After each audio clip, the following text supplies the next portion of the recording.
नमस्कार, मैं हूं सुशील शर्मा और आप देख रहे हैं हमारा खास डिबेट शो मिलकर मांगेंगे जवाब। आज हम बात विधानसभा में मंत्रियों के इस्तीफे को लेकर हो रही तकरार की करेंगे।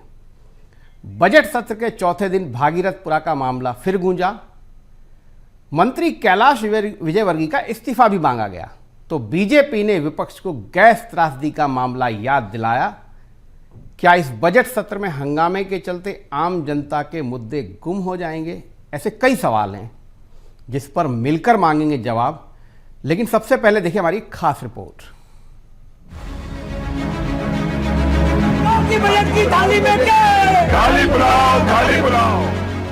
बजट सत्र की शुरुआत से कांग्रेस सरकार के खिलाफ आक्रामक रही है। चौथे दिन में सदन के अंदर से लेकर बाहर तक खूब हंगामा हुआ। कांग्रेस विधायकों ने हाथ में थाली लेकर प्रदर्शन किया। कांग्रेस का आरोप है कि सरकार जनता को ख्याली पुलाव परोस रही है। सदन के अंदर भागीरथपुरा मामले में भी खूब हंगामा देखने को मिला। प्रश्नकाल में नेता प्रतिपक्ष उमंग सिंघार ने मामले को उठाया। उन्होंने मामले में जिम्मेदार मंत्री कैलाश विजयवर्गीय और महापौर के इस्तीफे की मांग की। साथ ही उचित मुआवजा नहीं देने का आरोप भी लगाया। इस मामले में लगातार विपक्ष सरकार पर हमलावर है। भागीरथपुरा की घटना पे कम से कम संवेदना पूर्वक बात करना थी, जो उन्होंने की नहीं। 2 लाख रुपए का मुआवजा तो सामान्य दुर्घटनाओं में होता है, सांप काट ले या एक्सीडेंट हो जाए तो 4 लाख का मुआवजा है। 2 लाख का तो सामान्य चीज है। जब ऐसी दुर्घटनाओं में 4 लाख का मुआवजा देते तो मुआवजा बढ़ाने में मुख्यमंत्री जब 25 करोड़ रुपए का अपना स्वेच्छा अनुदान कहीं का कहीं करते, क्या इनको नहीं दे सकते? तो ये निष्ठुरता है। जो मंत्री दोषी हैं, प्रभारी मंत्री की हैसियत से मुख्यमंत्री जी और विभागीय मंत्री की हैसियत से, और जिनकी विधानसभा है कैलाश विजयवर्गीय जी, दोनों मंत्री को कम से कम इसमें संवेदना के साथ बात करना चाहिए, जो सदन में उन्होंने की नहीं। भागीरथपुरा पर बवाल, सदन में सियासी भूचाल। मंत्री और महापौर पर वार, इस्तीफे को लेकर तकरार। विपक्ष ने रखी इस्तीफे की मांग, बीजेपी का पलटवार। बीजेपी ने गैस त्रासदी में इस्तीफे नहीं होने का दिया हवाला। सदन में आमने सामने आई बीजेपी और कांग्रेस। जिम्मेदार मंत्रियों के इस्तीफे पर जोरदार सियासत। विपक्ष के हंगामे के बीच स्वास्थ्य मंत्री राजेंद्र शुक्ल ने अपना जवाब दिया। उन्होंने सदन को बताया कि अभी तक 22 लोगों की मौत हुई है। मामले में सरकार ने कड़ी कार्रवाई की। विपक्ष स्वास्थ्य मंत्री के जवाब से संतुष्ट नहीं था। हंगामे के बीच मुख्यमंत्री डॉक्टर मोहन यादव ने इस गंभीर मामले में राजनीति नहीं करने की बात कही। विपक्ष ने आसंदी के पास पहुंचकर जब नारेबाजी और प्रदर्शन शुरू किया तो सत्ता पक्ष भी कहां चुप रहने वाला था। देखते ही देखते सत्ता और विपक्ष के सदस्य आमने सामने आकर नारेबाजी करने लगे। सत्ता पक्ष ने भी कांग्रेस पर गैस त्रासदी के दौरान किसी भी मंत्री का इस्तीफा नहीं होने का आरोप लगाया और कांग्रेस की सरकारों के घटनाक्रमों को याद दिलाया।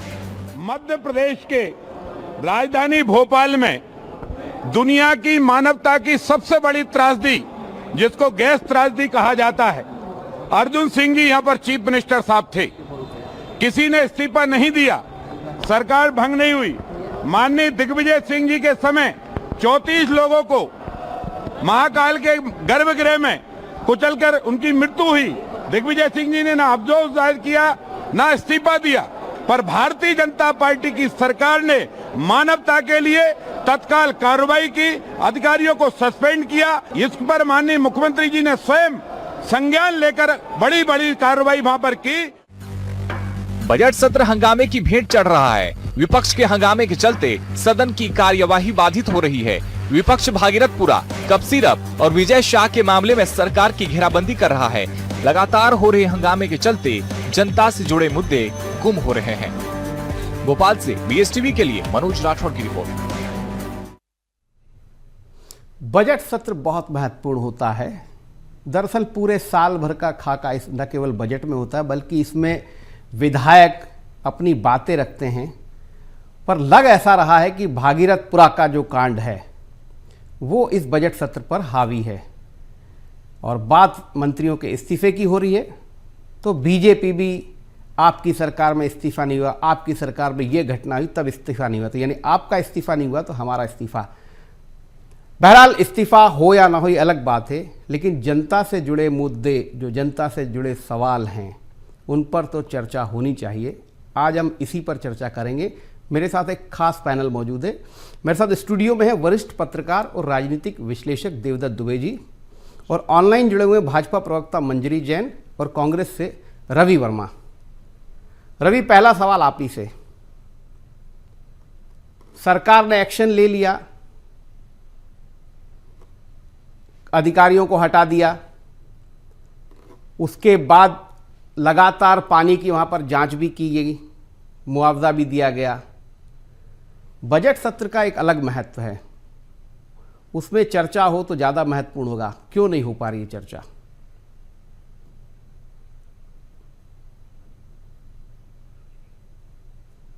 जी रवि, आवाज़ आ रही है आपको?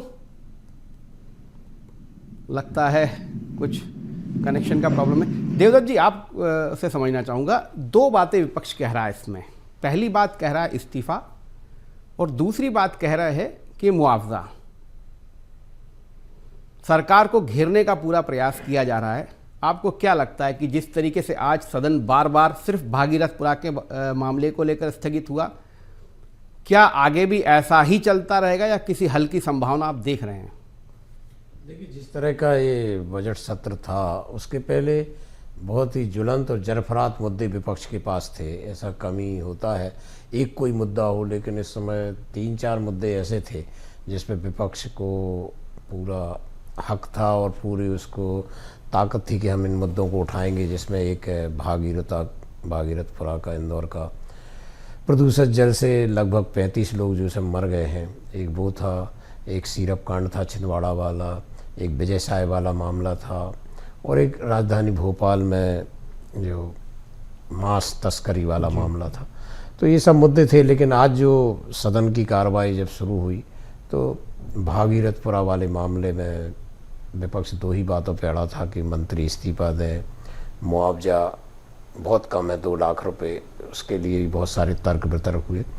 लेकिन इसी बहसबाजी में एक तरह से जो नगरीय प्रशासन मंत्री है कैलाश विजयवर्गीय, वो नेता प्रतिपक्ष को कह गए कि औकात वाला शब्द, तो उसी पे फिर गहमा गहमी हुई। बड़ी मुश्किल से वो मामला शांत हुआ, मुख्यमंत्री ने उसमें माफ़ी भी मांगी। तो एक ऐसा मुद्दा था जिस पे बीजेपी को बड़ा एक तरह से बैकफुट पे आना था, क्योंकि एक इंदौर ऐसा शहर है जो लगातार स्वच्छता का पुरस्कार भी जीत रहा था, और उसी शहर में यदि प्रदूषित पेयजल से लोग मर जाएं तो ये बीजेपी के लिए बड़ा वो था। लेकिन पार्टी लगातार उस पर जिस तरह से काम कर रही, मुख्यमंत्री गए, मुआवजा और जो भी बातें हैं, विपक्ष इन सब बातों से संतुष्ट नहीं था। विपक्ष इस मुद्दे को एक निर्णायक लड़ाई के तौर पर ले जाने के उसमें मूड में था। लेकिन आज जिस तरीके से चर्चा हुई, और मुझे लगता है कि माफ़ीनामा फिर एक तरह से राजीनामा टाइप का जैसे हो गया, तो अब कल हो सकता है जो और मुद्दे हैं जो विपक्ष ने अपने विधायक दल की बैठक में रणनीति बनाई थी, हो सकता है कल उसी और मुद्दे पे बात करे, या कोई विधायक इस मुद्दे को फिर से भी उठा सकता है। क्योंकि इस भागीरथपुरा वाले मामले में पहले भी बहुत सुर्खियां बटोरी जा चुकी हैं विपक्ष के द्वारा, और मीडिया में भी बहुत चर्चित मामला रहा है। तो हो सकता है इस पर फिर से चर्चा हो। लेकिन विपक्ष के हाथ में कुल मिलाकर मुद्दे तो ऐसे हैं जिन पे वो कर सकता है, और विधानसभा एक ऐसा मंच होता है जहां विधायक और विपक्ष खास तौर से अपनी बात रख सकता है। जी बिल्कुल देवदत्त जी, आपने बिल्कुल सही बात की, और एक महत्वपूर्ण बात आपने ये भी कही कि जो शब्दों की मर्यादा है वो तो रखी जानी चाहिए थी। ये माफ़ी जैसी स्थिति क्यों बने? आप शब्दों को जो है बहुत सोच समझ कर बोले तो ज़्यादा महत्वपूर्ण होता है। मंजरी जी, 2 महत्वपूर्ण मुद्दे हैं जो विपक्ष उठा रहा है। पहला तो है मंत्रियों के इस्तीफे। ठीक है, वो सरकार का अधिकार है और मंत्रियों को स्वयं को सोचना होगा, वो अलग मुद्दा है। लेकिन जो दूसरी महत्वपूर्ण बात है मुआवजा, यदि विपक्ष ये कह रही है कि 2 लाख रुपए का मुआवजा मिला है, तो ये कहीं ना कहीं जो है एक बड़ा मुद्दा है। क्या कहेंगे मंजरी जी? भागीरथपुरा की जो घटना घटित हुई है वो बहुत ही दुर्भाग्यपूर्ण है, और हम सब लोग इसके लिए बहुत ज्यादा दुखी हैं। माननीय मुख्यमंत्री जी भी तत्काल वहां पर गए और उन्होंने त्वरित जो राहत राशि होना चाहिए थी वो उनको दी।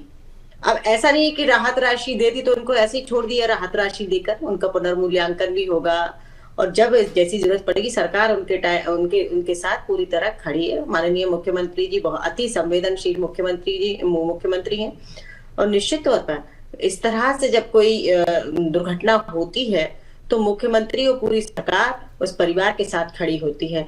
देखिए जो घटना घटित हो जाती है उसको भरपाई तो किसी भी तरीके से नहीं हो सकती, लेकिन सरकार अपनी जवाबदेही से और संवेदनशीलता के साथ जिस तरह परिवार के उन दुखी परिवारों के साथ खड़ी है, मैं समझती हूँ इस तरह से जो कांग्रेस राजनीति कर रही है सुर्खियां बटोरने के लिए कर रही है और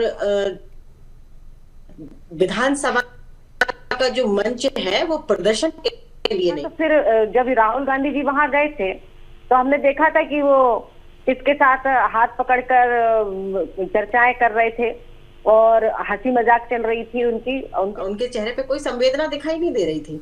तो ये सिर्फ राजनीतिक रोटियां सेकने का काम करते हैं।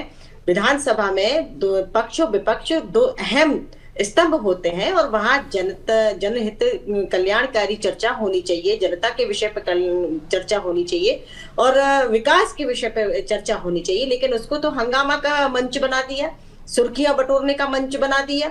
और इसके अलावा मैं आपसे ये बात कहूं तो ये अतिशयोक्ति नहीं है कि ये सस्ती लोकप्रियता हासिल करने का मंच बना दिया है। इनके पास कोई मुद्दे नहीं है, भ्रम फैलाने के सिवा इनके पास कोई काम नहीं है। इनके अगर हम पिछले रिकॉर्ड्स देखें तो हमने दुनिया की सबसे बड़ी औद्योगिक त्रासदी देखी थी, भोपाल की गैस त्रासदी, और किस तरह से एंडरसन को सुरक्षा दी गई थी और किस तरह उनको देश से बाहर निकाल दिया गया था और दशकों लग गए लोगों को न्याय प्रक्रिया से गुजरते हुए। आज भी उनके आंखों के आंसू सूखे नहीं है। तो ये वो कांग्रेस है जिसके अंदर कोई संवेदना नहीं है। 1984 के दंगे याद कर लीजिए, कितने बेरहम लोगों को, कितने निर्दोष लोगों को बेरहमी से मार दिया गया था। उनको न्याय के लिए दशकों भटकना पड़ा उनके साथ। मंजरी जी आप बहुत पीछे चली गई हैं सर। अभी तो आपकी दोनों जगह सरकार है। सुनिए ना, मेरी बात सुनिए, मेरी बात सुन लीजिए, मेरी बात पूरी होने दीजिए प्लीज। तो मैं ये बता रही हूँ कि घटनाएं घटित हो गई है तो वैसी घटना नहीं होना चाहिए, लेकिन यदि हो गई तो सरकार उनके साथ खड़ी है, किस संवेदनशीलता के साथ खड़ी है और दोषियों को बख्शा नहीं जाता है, दोषियों के खिलाफ कार्रवाई की जाती है और सख्त कार्रवाई। ठीक है मंजरी जी, आपकी बात आगे में रवि वर्मा से जवाब। रवि वर्मा जी, आपने पूरी बात सुनी मंजरी जी की, क्या कहेंगे आप? वो तो आपको जो है सस्ती लोकप्रियता और राजनीतिक रोटियां और ये सब बातें जो है आपके इस पूरे विधानसभा के जो घटनाक्रम है वो यहाँ पर जाके बीजेपी का ये आरोप है। मैंने बात को बहुत ही गंभीरता से सुना है और पूरी ही गंभीरता के साथ इस सदन की कार्रवाई को, इस मुद्दे को मध्य प्रदेश की जनता किस तरीके से मोहन यादव की सरकार के मंत्री और मोहन यादव के नेताओं पर सत्ता की गर्राहट जिस तरीके से सर चढ़कर बोल रही है कि नैतिकता जो है बची ही नहीं है। एक मिनट एक मिनट सत्ता की गर्राहट जिस तरीके से मोहन यादव और उनके नेताओं के ऊपर सर चढ़कर बोल रही है ना, ये पूरी मध्य प्रदेश की जनता देख रही है कि जिस तरीके से झूठे आंकड़े और झूठे दावों के बल पर इंदौर का विकास दिखाया गया, लेकिन वहां क्या था, एक दूषित जल, टट्टी पेशाब मल का पानी पिलाकर जिस तरीके से 35 लोगों की जान गई और वो जल कोई और नहीं, हम सबकी आस्था से जुड़ा हुआ जल मां नर्मदा को भी चला गया। मां नर्मदा की आस्था के साथ जिस तरीके से खिलवाड़ किया हत्यारों ने, एक हत्यारा जिस तरीके से पूरी आदिवासी वर्ग को कह रहा है कि औकात में रहो, उमंग सिंगार की आदिवासी वर्ग से आते हैं और ये शब्द आज उन्हें नहीं कहा जा रहा है। इस सरकार में ऐसे ही आदिवासियों का अपमान किया जाता है, कभी उनके मस्तक पर पेशाब की जाती है तो कभी उन्हें 10 फीट शिवराज सिंह चौहान की सरकार में गड्ढों पर गाड़ा जाता है। और आज जब मोहन यादव के नेतृत्व में एक आदिवासी लीडर को कहा जा रहा है, एक आदिवासी समाज को कहा जा रहा है कि औकात में रहो, यही भारतीय जनता पार्टी का सबका साथ सबका विकास है कि ये टट्टी पेशाब का पानी पिलाकर जिस तरीके से लोगों की जान लेने पर आमादा है और एक हत्यारे नेता को सदन की गरिमा में रखा जा रहा है। सलीमा की जो गरन के खिलाफ है, कम से कम नैतिकता बची होती तो इस तरह का आज दृश्य मध्य प्रदेश की जनता नहीं देखती। इससे ज्यादा दुर्भाग्य की बात कुछ और नहीं हो सकती है। यहाँ पर जो है विपक्ष को ये कहा जा रहा है कि केवल राजनीतिक रोटियां सेकी जा रही हैं। अरे विपक्ष में जब आप थे तो आपके नेता, इस कंप्यूटर क्रांति जब आई थी मध्य प्रदेश के अंदर, तो आप बैलगाड़ी से वहां पहुंचे थे। जो कंप्यूटर आज लोगों के, हजारों लोगों के जीवन का हिस्सा है, आपने किस तरीके से नाटक स्मृति ईरानी जो सिलेंडर लेकर बैठती थी आज कहाँ है? आज वो महंगाई का सिलेंडर आज आपको नहीं दिखता है? आज जब प्रतीकात्मक रूप से थाली लेकर अगर प्रदर्शन किए जा रहे हैं, रवि जी मध्य प्रदेश पे रहे तो ज्यादा अच्छा रहेगा। रवि जी मध्य प्रदेश पे रहे ना, मध्य प्रदेश पे रहे। आईना दिखाया जाएगा, बैलगाड़ी विधानसभा या जाएगी, लोकसभा के अंदर क्योंकि जिस तरीके से सत्ता की गर्राहट, सत्ता व्यवस्था की लुटेरों ने 35 लोगों की जान ली है। उन्हें ये शर्म नहीं आती है? और मोहन यादव जी बगल में बैठाएंगे ऐसे हत्यारे मंत्री को। रवि मत इस तरह का व्यवहार करेंगे, ये सत्ता व्यवस्था सदन में बैठेंगे। शर्म आनी चाहिए ऐसे लोगों को, और ऐसे लोगों को हमेशा आईना दिखाया जाएगा और आईना चुपता है, आईना जज्बा दिखाया जाएगा। मोहन यादव ऐसे हत्यारे मंत्रियों को जिन्होंने रवि मंजरी जी आप दोनों रवि आपका समय हो गया। आपने अपनी बात रख दी। रवि आपने अपनी बात रवि आपने अपनी बात रख दी है। मैं मंजरी जी आपके पास अभी लौटूंगा दोबारा। मैं अभी एक बार नहीं सुनिए ना, आप मैं आपसे आग्रह कर रही हूँ, सुन लीजिए मेरी बात। जो शब्दों का प्रयोग किया गया है, अरे मंजरी जी आप देखिए, जो शब्दों की मर्यादा शब्दों की मर्यादा क्यों नहीं आप यहाँ भी देख रहे हैं कि कांग्रेस का रवि वर्मा जिस तरीके के शब्दों का इस्तेमाल, विधानसभा में भी विधानसभा में भी आपके मंत्री ने जो कहा, कैलाश विजयवर्गीय जी ने, वो भी शब्दों की मर्यादा के बाहर की बात थी। उसके लिए मुख्यमंत्री जी ने माफी मांग ली। अगर उन्होंने कहा है तो आप भी कहेंगे क्या? मंजरी जी अब मैं पहले देवदत्त जी से समझ लूं। देवदत्त जी कैलाश विजयवर्गीय बहुत वरिष्ठ मंत्री हैं और संसदीय अनुभव उनका जो है सदन का बहुत ज्यादा है, लेकिन ऐसा क्या है कि इस तरीके के शब्द निकल गए जिसके कारण विपक्ष को एक और बड़ा मुद्दा मिल गया। और जो रवि जो बोल रहे हैं इसको वो आदिवासी अस्मिता से भी जोड़ रहे हैं। तो क्या ये ऐसा तो नहीं कि कल इस मुद्दे पर भी जो है, चूंकि माफी वाली बात तो हो चुकी है, लेकिन जो बात बोल दी गई वो तो बोल दी गई। देखिए, इसलिए कहा जाता है कि हमेशा सोच समझ के बोलना चाहिए। तीर कमान से और बात जबान से एक बार निकल जाए तो फिर वापस नहीं आती। और पता नहीं क्या हुआ कैलाश विजयवर्गीय को, वहाँ वो इंदौर में पत्रकार के साथ घंटा शब्द, और आज विधानसभा में औकात शब्द कहाँ से आ गया है उनको। उन्होंने खुद भी कहा कि मैं इस राजनीतिक कैरियर में कभी दुखी हूँ मैं इससे, और उन्होंने कहा मैं उमंग संगार को प्यार करता हूँ। लेकिन क्या होता है जब एक बार शब्द कोई निकल जाए तो ब्रह्मांड में जैसा कहते वो तो गूंजता ही है और वो एक रिकॉर्ड में आ जाता है।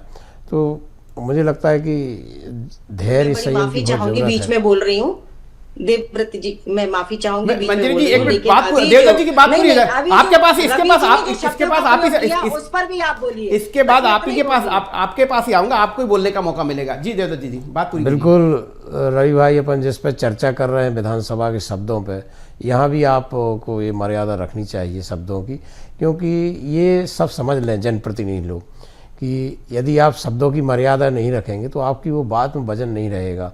ये तो फिर गली मोहल्ले और जो रहते हैं वे लोग वे गाली गलौज करते रहते। आप तो नेतृत्व हो, नेता हो, आपको समाज देखता है, आपसे अनुसरण करता है, तो आपको तो आपके तर्कों में, तथ्यों में दम होना चाहिए। आपके गाली गलौज या अपशब्दों से किसी की नहीं, चाहे वो सदन के अंदर हो चाहे सदन के बाहर हो, इससे किसी भी नेता की गरिमा कम होती है। शब्द वो नहीं होते, शब्द तो वो होते हैं। अरे क्या महिमा है शब्द की, तो एक शब्द में पूरा खेल हो जाता है। और इतनी ताकत अंदर से होना चाहिए, आपका सत्य तत्व इतना मजबूत होना चाहिए कि आपके जो शब्द लिखें उनको लोग सुनने के लिए आतुर हों। कई बार होता है कि हम देखते हैं कि लोग जब अंदर से ठीक नहीं होते और जब शब्द निकलते हैं तो फिर लोगों को लगता है यार इनसे जल्दी छुटकारा पाते, कहाँ चले। वो कई बार लगता है किसी को बोलते हुए सुनना कि ये बोलते रहे हम सुने। विवेकानंद जी के साथ क्या हुआ था, उन्होंने एक शब्द बोला था, फिर इसके बाद पूरे विश्व के जो धर्मगुरु थे वो कहते नहीं मेरा भी समय इनको दे दीजिए, आप बोलिए। तो ये तब होगा जब आप अंदर से सही रहें। तो अंदर से जनप्रतिनिधि को केवल और केवल वो काय के लिए आया है, कहते तो सब यही है कि हम समाज सेवा के लिए आए, राष्ट्र निर्माण के लिए आए। तो उस भावना में गलत बोलने का तो कहीं है ही नहीं। यदि आपको अवसर मिल रहा है तो आप करिए सेवा, राष्ट्र निर्माण करिए। ये तो लड़ झगड़ के तो चीज़ें छीनी जाती हैं, अपशब्द करके लोगों को अपमानित किया जाता है। यहाँ तो सम्मान देने का भाव होना चाहिए जनप्रतिनिधि के अंदर, क्योंकि आप नेतृत्व करता है या फिर दूसरा व्यवसाय चुन लीजिए, आप नेता मत बनिए। क्योंकि क्या बात कही आपने, कभी देवेंद्र जी बहुत बढ़िया बात कही आपने कि अगर आप शब्दों की महिमा और अगर नैतिकता और इसमें नहीं है विश्वास तो आप दूसरा व्यवसाय चुन लीजिए। ये आपने बहुत बड़ी बात कही है।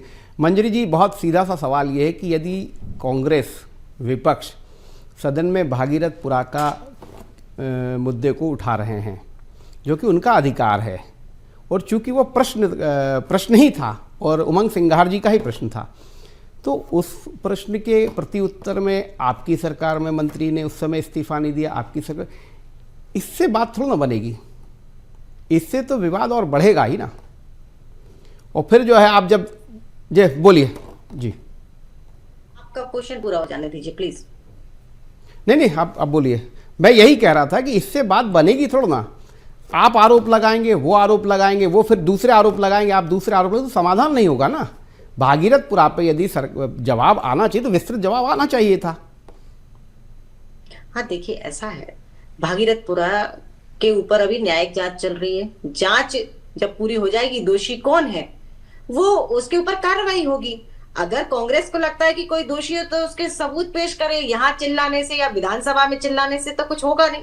दूसरा, जो रवि जी ने जिन शब्दों का उपयोग किया है उस पर मैं घोर आपत्ति व्यक्त करती हूँ। मैंने भी बोला रवि कैलाश विजयवर्गीय जी, श्रीमान कैलाश विजयवर्गीय जी की स्लिप टंग हुई तो उन्होंने उस पर खेद भी व्यक्त कर दिया, लेकिन रवि जी ने तो सोच समझकर बोला और एक बार नहीं कई बार बोला। तो ये अपराध है, ये गलती है। वो तो चलो स्लिप टंग हो गई, मैं ये नहीं करी कि होना चाहिए, बड़े ही सोच समझकर शब्दों को बोलना चाहिए, लेकिन उस पर उन्होंने खेद भी व्यक्त कर दिया, मुख्यमंत्री जी ने भी खेद व्यक्त कर दिया, माफी भी मांग ली। लेकिन यहाँ तो सोच समझकर बोला जा रहा है, पूरी मंशा के साथ बोला जा रहा है, ऐसे शब्दों का प्रयोग किया जा रहा है। तो कांग्रेस की क्या मानसिकता है? क्या उनको ये छूट मिली है कि यदि कोई आपसे कुछ बोले तो आप लगातार उससे अभद्र भाषा का प्रयोग करते रहे? तो ये आप में मानवीयता है? ये आपकी सज्जनता है? ये मानवीय गुण है? तो मैं ये समझती हूँ, मुझे ये टीवी डिबेट पर बैठकर, जहां एक महिला भी आपके साथ बैठी हुई है चर्चा में, और आप इस तरीके, मैं समझती हूँ सिर्फ महिला का मैं वो लेना नहीं चाहती क्रेडिट के, मैं महिला हूं तो इसलिए, लेकिन पूरे दुनिया में लोग सुन रहे हैं आपको, कितने लोग सुन रहे होंगे, हजारों लाखों। आप किन शब्दों का प्रयोग कर रहे हैं? रही बात हंगामे की, विधानसभा के अंदर आप चर्चा करिए, प्रश्नकाल में प्रश्न उठाइए, लेकिन विधानसभा का समय जाया मत करिए हंगामा खड़ा करके। हम भी विपक्ष में रहे, अगर हम बैलगाड़ी पर गए हैं तो बैलगाड़ी बाहर तक लेके गए ना, विधानसभा के अंदर थोड़ी घुस गए या लोकसभा के अंदर। स्मृति ईरानी जी यदि सिलेंडर रखकर प्रदर्शन कर रही थी तो वो बाहर कर रही थी, सदन के अंदर थोड़ी कर रही थी, सदन का समय थोड़ी खराब कर रहे थे। देखिए, विपक्षी दल के नेता हमारे अटल बिहारी वाजपेयी जी भी रहे, हमारी आदरणीय दीदी सुषमा स्वराज जी भी रही हैं, पर किस मर्यादा में चर्चा हुआ करती थी और कितने शब्दों को तोल मोल कर बोला जाता था, किस तरीके का वहां पर सब्जेक्ट रखा जाता था, विषय को रखा जाता था, किस तरीके के तर्क रखे जाते थे, कैसी भाषा शैली हुआ करती थी, उन चीजों को सीखना चाहिए। कांग्रेस बौखला गई है। नहीं मंजरी जी बिल्कुल आपकी बात आ गई, लेकिन ताली एक हाथ से नहीं बजती है, ताली दोनों हाथ से ही बजानी पड़ती है। तो अगर विपक्ष हंगामा कर रहा था तो कैलाश विजयवर्गीय जी ने जो शब्द का इस्तेमाल किया वो रवि आप जवाब देना चाह रहे हैं, बोलिए। फिर वही बात आ गई है जी रवि, जिस तरीके से बातों का विषयांतर किया जा रहा है, सारा लब्बोलुआब है। एक आदतन व्यक्ति, एक ऐसा व्यक्ति जो बार बार शब्दों की मर्यादाएं लानते हैं, कभी महिलाओं को लेकर जिस तरीके की टिप्पणी करती है, मेरी बहन आज चर्चा में है, तब उनको ये नैतिकता की। मंजरी जी सुन लीजिए, सुनने की आदत डालें। जिस तरीके से आज आप ज्ञान पढ़ा रही है ना, आप जिस तरीके से आप ज्ञान का पाठ यहाँ परोस रही हैं बहन, ये आपका ज्ञान तब कहा जाता है जब कैलाश विजयवर्गीय महिलाओं पर टिप्पणी करते हैं। अभी कुछ दिन पहले जिस तरीके से जनता को घंटा बता दिया उन्होंने, तब आप लोग कहाँ थे? नहीं, समर्थन नहीं कर रहे हैं, लेकिन आपका ये मौन समर्थन इस बात को बताता, कहिए ना कि एक आदतन व्यक्ति है जिसकी जबान, जिसकी टंग बार बार फिसल जाती है, और आप हमसे उम्मीद करेंगे, आप विपक्ष से इस तरह की उम्मीद करेंगे, आप विपक्ष से इस तरह की उम्मीद करेंगे कि विपक्ष हाथ जोड़े खड़ा रहे आपकी जबान के आगे। आपकी जबान हमेशा फिसलती है। कैलाश विजयवर्गीय की दरअसल सत्ता की ताकत में इतनी जबान लंबी हो चुकी है, वो हमेशा ही फिसलती रहती है। ये कब तक माफी? जमानत ये तो माफी वीरों का कांग्रेस के इतिहास नेताओं ही की कैसी दरअसल रही देश के लिए है? अभी दुर्भाग्य कुछ दिन है। पहले ये ही जिस चलिए तरीके चलिए, से मेरे मेरे मेरे पास मांगना, समय की ये कमी है, सावरकर मेरे लेकर पास समय की कैलाश कमी है। जी के मंजरी बंदी जी, रवि जी, आप दोनों का बहुत बहुत धन्यवाद, और देवदत्त दुबे जी आपका भी बहुत बहुत धन्यवाद। सवाल यही है कि विधानसभा के बजट सत्र में सारे विधायक इस उम्मीद से आते हैं कि उनके प्रश्नों के उत्तर मिलेंगे, उनकी समस्याओं को वो बता पाएंगे। 230 विधायक हैं, बहुत सारे विधायक बोलना चाहते हैं। बजट सत्र चूंकि सबसे बड़ा सत्र होता है, लंबा सत्र होता है, तो अपेक्षा विधायकों की बहुत ज़्यादा रहती है। अब ये सत्ता पक्ष को और विपक्ष को समझना होगा कि वो विधायक जो इस उम्मीद से आते हैं कि बजट सत्र में वो अपनी बात रखेंगे, उनको मौका मिलना चाहिए। हंगामे से किसी भी समस्या का समाधान नहीं होता है। आज के लिए बस इतना ही। कल फिर मिलेंगे किसी नए मुद्दे के साथ। तब तक के लिए नमस्कार।